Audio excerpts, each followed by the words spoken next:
At ayan, ituloy natin yung ating project.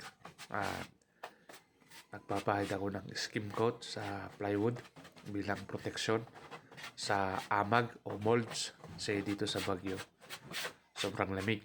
Kaya yung mga plywood o kahoy nagkaamag yan pag malamig.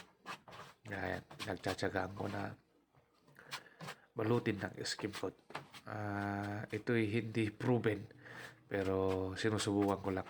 At lahat ng ito ay pinapanood ko lang din sa YouTube para sa proteksyon ng plywood. Para maging matibay na rin. At maganda. Malinis yung ating gawa. So, hindi ako certified karpintero. Kaya, hindi ko masasabing tama yung ginagawa ko. Ginagawa ko lang yung tama sa alam ko. Maraming salamat sa mga nag-follow sa aking Facebook page